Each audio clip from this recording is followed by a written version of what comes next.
ఆంధ్రప్రదేశ్ దేవాదాయ శాఖ assistant commissioner Shantipriya గారు ప్రస్తుతం మనతో పాటు ఉన్నారు. వారితో మాట్లాడదాం. ఫస్ట్ ఆఫ్ ఆల్ కంగ్రాచులేషన్స్, ఈ విధంగా గుర్తించి శివాంగి అవార్డ్స్ ఇవ్వడం ఎలా అనిపిస్తుంది? Thank you. అందరికీ నమస్తే. నా పేరు శాంతి.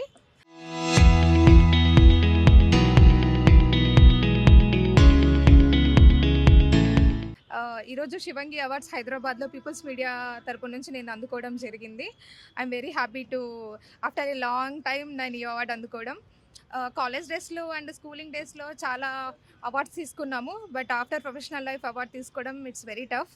ఎందుకంటే ఇప్పుడున్న కాంపిటీషన్ వరల్డ్లో it's not a female and male, everybody should be equal. 33% reservation ఉన్నా సరే ఇంకా కూడా మనం ఫైట్ చేస్తూనే ఉన్నాం. నేను జ్యుడిషియరీ డిపార్ట్మెంట్ నుంచి వచ్చాను అండ్ జ్యుడిషియరీలో ఉన్నప్పుడు ఇప్పుడున్న జడ్జెస్లో 80% అందరూ కూడా ఫీమేలే ఉన్నారు. నోటిఫికేషన్ వచ్చినా సరే 20 వేకెన్సీస్ ఉన్నా సరే ఓపెన్లో కూడా ఉమెన్ ఎంపవర్మెంట్ ఎక్కువగా ఉంది అక్కడ కూడా. At the same time government సెక్టార్లో ఎందుకంటే ఫీమేల్ స్ట్రెంత్ ఎక్కువగా ఉంటుంది కాబట్టి అమ్మాయిలే ఎక్కువగా కూర్చొని చదవగలరు, ఎగ్జామినేషన్స్కి ప్రిపేర్ అవ్వగలరు అని మరొకసారి ప్రూవ్ అవుతూనే ఉంది అది. ఈ సందర్భంగా నేను చెప్పాలనుకుంటుంది ఏంటంటే, చాలామంది ఉమెన్ ఈ మధ్యకాలంలో డిప్రెషన్కి బాగా ఫీల్ అవుతున్నారు. సో ఆ డిప్రెషన్ అనేది వద్దు, మన కోసమే మనం, మన పిల్లల కోసమే మనం అన్న విషయం అందరూ గుర్తుంచుకోవాలి. సమస్యలు వస్తూ ఉంటాయి, పోతూ ఉంటాయి. ఎవరైతే స్టాండ్ బై తీసుకొని నిలబడతారో, ఒక ఝాన్సీ లక్ష్మీబాయి లాగా, ఒక రాణి రుద్రమదేవి గారి లాగా, మనం వాళ్ళని చూడలేదు కానీ చరిత్ర ఎంతో చెప్తా ఉంది ఉమెన్ గురించి. ఎందుకు అంటే దెబ్బ తగిలిన చోటే మళ్ళీ లేవాలి అనేది నేను నా పూర్వీకుల నుంచి నేర్చుకున్నాను. ఎప్పుడైనా విత్తనం స్ట్రాంగ్గా ఉంటే మొక్క చాలా స్ట్రాంగ్గా ఉంటుంది. నేను చాలా గట్టిగా నిలబడ్డాను, ప్రపంచానికి ఎదురెళ్ళి నిలబడ్డాను అన్నట్టుగా అనిపిస్తుంది నాకు. అండ్ నేను దేవాదాయ శాఖలో పనిచేస్తున్నాను కాబట్టి నాకు హిందూయిజం మీద ఇంకా ఎక్కువ గౌరవం పెరిగింది. నేను చాలా ఎవిక్షన్స్ చేయించాను, చాలా లీజెస్ రెగ్యులరైజ్ చేయించాను, ఎన్నో దేవస్థానాల కళ్యాణాలు చేయించాను. ఇవన్నిటికీ నాకు ఇంత సపోర్ట్గా నిలవడం మొదటగా family. I have a 2 twin babies and very happy for that. ప్రతి డిపార్ట్మెంట్ కన్నా కూడా మదర్ రోల్ అనేది చాలా టఫెస్ట్ ప్లేసు కాబట్టి నేను దాన్ని చాలా ఎంజాయ్గా ఫీల్ అయ్యాను last 2 years. So I'm very happy to receive this award and I wish you all the best for other contestants and who ever achieve this award. And me RTV వాళ్ళకు కూడా especially for you happy women's day to you also. ప్రతి ఫీల్డ్లో కూడా చాలా వరకు కూడా problems face చేస్తుంటారు, especially అమ్మాయిలు. అండ్ పర్సనల్ లైఫ్లో వచ్చినా కూడా చాలా అలిగేషన్స్ వస్తాయి. సో అలాంటి అలిగేషన్స్ మీ పైన చాలా వచ్చి దాన్ని ఫేస్ చేశారు. అసలు ఆ ఫేస్ నుండి ఎలా బయటికి వచ్చారు? ఎందుకంటే చాలా వరకు ఆ రూమర్స్ ఎవరు కూడా తీసుకోలేరు. ఎస్, మీరు అన్నది నిజమే. 2 స్టేట్స్లో ఇప్పటి వరకు ఏ ఉమెన్ ఫేస్ చేయని ఇష్యూ నేను ఫేస్ చేశాను. పర్వాలేదు, ఎందుకంటే ఇంతకన్నా చేసేది ఏముండదు అనే స్ట్రాంగ్ ఫీలింగ్ నాకు వచ్చింది. ఇంత స్ట్రాంగ్ ఫీలింగ్ నాకు రావడానికి కారణం నా ఎడ్యుకేషన్. ఒక ట్రైబల్ ఉమెన్గా నేను లా గ్రాడ్యుయేషన్ చదవడానికి హైదరాబాద్ వరకు రావడమే చాలా ఎక్కువ. మా ఫాదర్ ఎన్నో రెస్ట్రిక్షన్స్ ఎందుకు అని అన్నారు, అయినా సరే మా మదర్ నన్ను ఎంకరేజ్ చేసి చదివించారు. మీరు ఏదైతే అంటున్నారో అనుమానాలు ఇలాంటివన్నీ, ప్రతిదానికి ఒక ఎవిడెన్స్ అనేది ఉండాలి. ఈవెన్ ద జ్యుడిషియరీలో, ఈవెన్ ద ఐపీసీ ఎవిడెన్స్లో కూడా చెప్తారు, ఈవెన్ ద కోర్టులో ప్రొసీజర్స్ కూడా ఉంటాయి. ఎవిడెన్స్ లేకుంటే ఏది కూడా నిలబడదు. నా విషయంలో జరిగింది, ఒక మనిషి నైతిక విలువను మర్చిపోయి ఏ విధంగా అయితే మాట్లాడాడో ప్రతి ఒక్కరూ దానికి ఖచ్చితంగా శిక్ష అనుభవిస్తారు. నేను బ్రతికుంది, నేను సాధించాలనుకుంటుంది కేవలం నేను జన్మనిచ్చిన నా పిల్లల కోసం మాత్రమే, ఇంకెవ్వరి కోసం కాదు. జాబ్ ఉన్నా లేకున్నా, ఎడ్యుకేషన్ ఉన్నా లేకున్నా, ఉమెన్ ఈవెన్ నా విషయం చెప్తున్నాను, ఆడది 4 ఇళ్లలో పని చేసైనా పిల్లల్ని చూసుకుంటుంది, దట్ ఈజ్ ఉమెన్. అలాగని ఇప్పుడు హస్బెండ్ ఉన్నాడు, నేను చేయలేకపోతున్నాను, పిల్లల కోసం చేయలేకపోతున్నానని పక్కన వెళ్ళిపోయినా సరే, కానీ అమ్మ అలా కాదు. అమ్మ ఎప్పటికీ నిలబడుతుంది, తను ఖచ్చితంగా పోరాడి ఆ పిల్లల్ని ముందుకు తీసుకెళ్తుంది. లైక్ ఒకనొక సందర్భంలో సమాజం మొత్తం ఒక సైడ్ ఉంది, మీరు మాత్రం ఒక సైడ్ ఉన్నారు. ఆ ఫేజ్ ఎలా ఉంది? అంత వరస్ట్ ఫేజ్ని మీరు ఫేస్ చేశారు. I faced it's very happily. ఎందుకంటే దేవుడు, అందరూ చాలామంది పెద్దవాళ్ళు చెప్తారు, చెట్టుకు కాయలున్న చెట్టుకే రాళ్ళు పడతాయి అనేసి. నేను చాలా వరకు డిప్రెషన్కి వెళ్ళాను. ఆ డిప్రెషన్లో నన్ను చాలామంది ఫీమేల్సే నన్ను కాపాడారు. ఎందుకంటే మీకు కూడా తెలిసిందే, కొన్ని రావడాలు. ఎందుకంటే నాకు 2 విధాలుగా పర్సనల్ లైఫ్, ప్రొఫెషనల్ లైఫ్ 2 ఒకేసారి డిస్టర్బ్ అయిపోయాయి. అయినా సరే నేను ఇంత స్ట్రాంగ్‌గా ఉండడానికి ప్రొఫెసర్ వసుంధర మేడం అండ్ ఒక retired IAS officer Usharani madam, నా ఫ్రెండ్స్ ధనలత, ఈవెన్ దో నా పేరెంట్స్, నా సిస్టర్స్, ఎక్స్‌క్లూజివ్‌గా my daughter, she is such a nice girl. తను అంత చిన్న ఏజ్‌లో తనని బోర్డింగ్ పెట్టాల్సి వచ్చింది. ఎందుకంటే ఈ సొసైటీలో జరుగుతున్న ఇంత చెత్త ఆ పాప మనసులో ఉండకూడదనేసి ఆమెను బోర్డింగ్‌లో పెట్టాం. Right now I'm very happy with my daughter and my son and my family. Exclusively ఏదైతే మీడియా నుంచి మీడియా అంటే ప్రజల్లోకి చాలా పాజిటివ్గా వెళ్ళే ఒకే ఒక్క ప్లాట్ఫామ్ అది. చిన్నప్పటి నుంచి నేను చాలా ప్లాట్ఫామ్ నుంచే నేర్చుకున్నా. Platform is not a media, it's a paper నుంచి మనం చూసుకుంటాం కదా, ఎగ్జామినేషన్ ప్రిఫరెన్స్ ఇలాంటివన్నీ కూడా.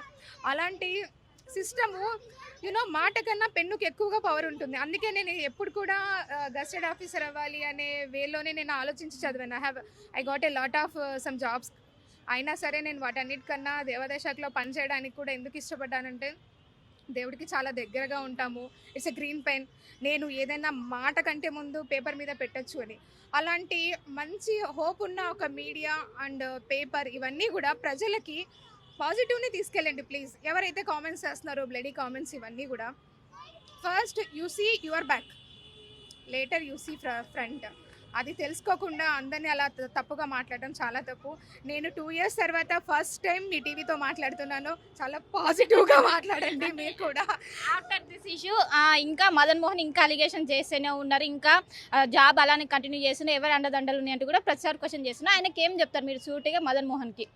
మదన్ మోహన్ కంటే ముందు కూడా ఎవరైతే ఈ విషయం గురించి మాట్లాడుతూ వీళ్ళందరికీ తెలియాల్సింది ఏంటంటే ప్రతి సిస్టమ్కి ఒక ప్రోటోకాల్ ఉంటుంది, ఒక లా ఉంటుంది, ఒక సెక్షన్స్ ఉంటాయి. దాంట్లో ఏది తప్పు ఏది ఒప్పు ఉంటుంది. నేను ఏదో చేసేసాను కాదు, నా ముందు ఆఫీసర్ ఉంటారు, ఆ పైన ఆఫీసర్ ఉంటారు. I am the officer to stand by the group 1 and name the district officer. నా ముందు ఒక డిప్యూటీ కమిషనర్, తర్వాత రీజనల్ జాయింట్ కమిషనర్, తర్వాత అడిషనల్ కమిషనర్, సెక్రటరీ, ఒక హైరార్కీ ఉంటుంది. హైరార్కీ తెలుసుకోకుండా ఎవరైతే కూర్చొని అది చేసింది ఇది చేసిందని మాట్లాడుతున్నారో ఎవ్రీబడి తెలుసుకోవాల్సింది ఏంటంటే ఏదైనా ఒక విషయం మాట్లాడే ముందు ఆ విషయానికి ఆ యాక్ట్ ఏంటి, యాక్ట్లో ఏం చెప్తుంది, దానికి సంబంధించిన ఆఫీసర్ ఎవరు, ఇవన్నీ తెలుసుకోవాలి. Even the Madan Mohan is also central government employee, you well know that. ఒక రిలేషన్ స్ట్రాంగ్గా ఉండాలి అంటే 2 hands కలిసి ఉండాలి. అది నా విషయంలో జరగలేదు. పేరెంట్స్ పెద్దవాళ్ళు నిర్ణయించిన వివాహం కాబట్టి చేసుకోవాల్సి వచ్చింది, చేసుకున్నాను. నేను ఎక్కడ పర్సనల్ లైఫ్ని ఎప్పుడు డిస్టర్బ్ చేసుకోలేదు. తనే తనకున్న యాటిట్యూడ్తో యువెల్లో అందరూ చూసిందే. నేను చాలా పాజిటివ్గా ఉంటాను ఆల్వేస్. ఇంత ఇష్యూ జరిగిన తర్వాత కూడా నేను ఇంత పాజిటివ్గా ఉండడానికి కారణం నా పాజిటివ్నెస్. నేను ఎవరిని కూడా నెగిటివ్గా ఫీల్ అవ్వను. ఇలాంటి ఇష్యూలో Madan Mohan he well know తను ఎలా లా గ్రాడ్యుయేట్ చేశారు, ఎలా యూఎస్కి వెళ్ళొచ్చారో ఎవ్రీబడి నో. అండ్ మీకే తెలియకపోవచ్చు. బట్ తను ఏంటంటే ప్రెసెంట్ తన వర్క్లో బిజీగా ఉన్నారు. తన ఒక పాప తనతో ఉంది. He is very much happy with her and I'm also happy with my daughter and my son and my whatever. నా జాబ్ ఇంకా తెలుసు కదా మీకు, so I'm waiting for that. కానీ మీ దగ్గర కాకుండా మీ చెల్లెకి కూడా రీసెంట్గా ఏపీఆర్టీసీలో వచ్చింది, దాన్ని కూడా సీఎం చేతుల మీదకి వచ్చిందంటూ కూడా తను ఒకవైపు మీడియాకి ప్రెస్ రిలీజ్ కూడా చేశారు. ఓకే, ఇక్కడ she is right no she is in under outsourcing employee. Outsourcing employee అంటే ఒక మనిషి ఇంకా బ్రతకూడదు, పని చేయకూడదు అంటే it is not a good. CM గారి రికమెండేషన్ అంత పెద్ద మాటలు అయితే నేను మాట్లాడలేను. ఎందుకంటే that is a very small job. ఇప్పుడు మీరైనా సరే వెళ్ళి నేను అప్లికేషన్ పెట్టుకొని నేను దీనికి ఎలిజిబుల్, ఎందుకంటే she completed bachelor of computer application. So she have a some talent. Old act ఫైబర్లో పనిచేస్తున్నప్పుడు కూడా తను అలాగే పార్టిసిపేట్ చేసింది, మంచిగా తన జాబ్ రోల్ ప్లే చేసింది. అంతేగాని రికమెండేషన్స్ అలాంటిది ఏమీ లేదు. నెక్స్ట్ తను కూడా కొన్ని గవర్నమెంట్ ఎగ్జామినేషన్స్కి ప్రిపేర్ అవుతుంది. And her husband also he's a bank employee, తన bank manager. She have a sufficient funds to survive her family also. Nothing is there. నా ఇష్యూని చాలా ప్యూర్గా డిఫరెంట్గా చేశారు, బట్ అందులో ఏమీ లేదు. ఇదంతా కూడా ఒక మెయిల్, కరెక్ట్గా అడిగారు మీరు ఈ ప్రశ్నని శివంగి అవార్డ్స్లో. ఒక మేల్ డామినేషన్ ఒక ఫీమేల్ లైఫ్లో ఎలా ఉంటుందనే దానికి నా లైఫే క్లాసికల్ ఎగ్జాంపుల్. ఎందుకంటేనండి నేను చాలా పాజిటివ్గా చిన్నప్పటి నుంచి ఎన్నో ఒడిదుడుకులు ఎదుర్కొని తండ్రి దూరమైనా సరే మా మదర్ నన్ను చాలా పాజిటివ్గా పెంచింది. నేను ఎన్నో ఎగ్జామినేషన్స్కి ప్రిపేర్ అవ్వడము, తిండి లేక ఫైనాన్షియల్గా అంటే మా ఫాదర్ ఎంత స్ట్రాంగ్గా ఉన్నా సరే ప్రతి ఫీమేల్కి ప్రతి డాటర్కి ఒక ఫీల్ ఉంటుంది, అరే అరే అనేసి. అలాంటిది నేను ఎప్పుడు ఫేస్ చేయకుండా మా అమ్మ నన్ను చూసుకోవడం జరిగింది. అలాగే నేను జాబ్ అచీవ్ అయ్యాను. I'm very happy right now. కంప్లీట్గా లీగల్ ప్రాబ్లమ్స్ అన్ని పోయాయా, ఇంకా అలానే ఉందా కోర్టుల కేసు? నేను సుప్రీంకోర్టు లో కూడా ఫైల్ చేస్తున్నాను. సో దట్ విల్ సి సుప్రీంకోర్టులో ఎలా డెసిషన్స్ వస్తాయో. ఆల్రెడీ మాది డివోర్స్ అయిపోయింది, మీ అందరికీ తెలిసిందే. దాన్ని కాన్స్టిట్యూషనల్ వైజ్గా ఛాలెంజ్ చేశాను. ఓ వెరీ నైస్. దిస్ అంటే ఇలా ఎవరు పంపారు మీరే ఒకసారి చూడండి. అవును, మదన్ మోహన్ పంపారు. దీన్ని బట్టే మీకు అర్థం అవ్వాలి, ఇది ఒక ప్రోటోకాల్లో ఒక పొలిటికల్ లీడర్ కానీ పొలిటికల్ ఎంప్లాయీ అని అంటాము మా భాషలో. ఒక పర్సన్ ఒక టెంపుల్ విజిట్కి వచ్చినప్పుడు యాజ్ ఎ డిస్ట్రిక్ట్ ఆఫీసర్గా that is my duty to go and wish to him. అది మీకు కూడా తెలిసిందే. సో నాట్ ఓన్లీ సార్, ఇంకెవరు వచ్చినా సరే నేను ఆ ప్లేస్కి వెళ్ళి చేయాల్సిందే. ఇది ఇలా చేసిన ముందు ఇలా ఎవరైతే ఏఐలో చేశారో రేపొద్దున ఇది చేస్తారు, రేపొద్దున ఇంకొకరితో చేస్తారు. ఆడపిల్ల ఈ విధంగా నాశనం అయిపోతుంది అనడానికి ఇది ఒక క్లాసికల్ ఎగ్జాంపుల్. ఎవరైతే ఇది చూస్ చేశారో ఇది. సో ఓవరాల్గా మదన్ మోహన్కి ఏం చెప్తారు అంటే ఇంకా అలిగేషన్స్ ఇంకా చేస్తేనే ఉన్నారు, మీరేం చెప్తారు మీ సైడ్ నుండి ఆయనకి? నేను చెప్పడానికి ఏం లేదు. ఐఎమ్ ఫైటింగ్ మీకు అందరికీ తెలిసిందే కదా. I'm fighting with my family, I'm fighting with my professional life, everything I'm fighting. పర్వాలేదు, ఆడవాళ్ళు ఎంత ఎక్కువ ఫైట్ చేస్తే అంత స్ట్రాంగ్గా ఉంటారు. మధ్యలో సుభాష్ గారి గురించి కూడా తెచ్చారు. Subhash that is my pure personal matter. నేను ఎవరైనా ఇంటర్వ్యూ చేసినా నన్ను అడిగినా సరే అది నేను ఎందుకంటే already I lost my some personal life and everything కాబట్టి నా పర్సనల్ లైఫ్ని ఇప్పుడు కాదు రేపొద్దున ఎప్పుడు ఎవరు అడిగినా సరే దాన్ని నేను చాలా పర్సనల్గా సీక్రెసీగా ఉంచాలనుకుంటున్నాను. సో చిన్న ఇష్యూ చేస్తున్నారు అంటే ఏం చెప్తారు? మహిళలకి కావచ్చు చాలా సెన్సిటివ్గా మారుతున్నారు, మీరు అలాంటి ఫేస్ని దాటుకొని ఒక సమాజం మొత్తం వైపున. సో మహిళలకి ఏం చెప్తారు ఒక మెసేజ్? కరెక్ట్ ప్రశ్న. రైట్ నౌ నేను చాలా చైల్డ్, అందరికన్నా చాలా మంది ఫేస్ చేసిన వాళ్ళన్నిటికన్నా రీసెంట్గా Vijayashanti Reddy madam with children certain పీరియడ్లో నాకు కూడా అలాగే అనిపిస్తుంది. ఎందుకంటే ఇంత సొసైటీలో అరే మనిషి జీవితం చాలా చిన్నది, మీకు తెలీదు ఆ అమ్మాయి ఎలా పుట్టింది, ఎలా పెరిగింది, ఏం ఫేస్ చేసింది ఏమీ తెలియకుండా ఈ సోషల్ మీడియాలో ఎవరైతే రాస్తుంటారో కామెంట్స్ చేస్తుంటారో ఒక్కసారి అన్న ఆలోచించారా? ఒక్క సెకండ్ అన్న ఆలోచించారా? అరే ఆమె కూడా మనలాంటి అక్కో చెల్లెలో ఫ్రెండో ఏదో ఒకటన్నా ఆలోచించారా? ఏమీ ఆలోచించకుండా ఎలా పడితే అలాగా ఏది పడితే అలాగా. నేను రాయలసీమ బిడ్డను కాబట్టి ఇంకా ధైర్యంగా నిలదొక్కుకొని ఉన్నాను, ఇట్లనే ఉంటాను. పొలిటికల్ థ్రెట్స్ ఏమైనా వచ్చాయా? ఇప్పుడు ఎలా ఉంది? హ్యాపీ ఉందా లైఫ్? అసలు ఇది చాలా మంచి ప్రశ్న. అసలు పొలిటికల్ థ్రెటన్స్ ఇలాంటివి ఏమి ఉండవు. మీరు అన్నీ కూడా ఊహించుకుంటుంటారు సోషల్ మీడియా. అలా ఏమి ఉండదు. నా విషయంలో నేను స్టాండ్ బై తీసుకున్నది కేవలం నా బిడ్డ కోసం. ఆ అబ్బాయి భవిష్యత్తు 100 ఏళ్ల భవిష్యత్తు, ఆ అబ్బాయి జీవితం నాశనం అవుతుంది కాబట్టే నేను వచ్చి నిలబడ్డా. ఏ పొలిటికల్ ఆఫీసర్ కోసమో లేకుంటే సంథింగ్ అలాంటివి ఏమీ కాదు. ఇప్పటికైనా ప్రజలు కొంచెం నా విషయంలో ఆలోచించాల్సింది ఏంటంటే ఎన్నో ఇష్యూస్ వచ్చాయి తర్వాత ప్రతి దానికి ఎవిడెన్స్ ఉంది, నా దాంట్లో ఏమీ లేదు. ఇదంతా ఒక మనిషి నైతిక విలువల్ని మర్చిపోయి చేసిన ఒక దుష్ప్రచారం ఏదైనా ఉందంటే ఇది శాంతి కలింగిరి. నేను ఎంతో కష్టపడితే కానీ ఉద్యోగం రాలేదు. నేను ఉద్యోగం వచ్చిన తర్వాత కూడా నేనేమి అల్ట్రా ఇట్లా చేసిన దాన్ని కాదు.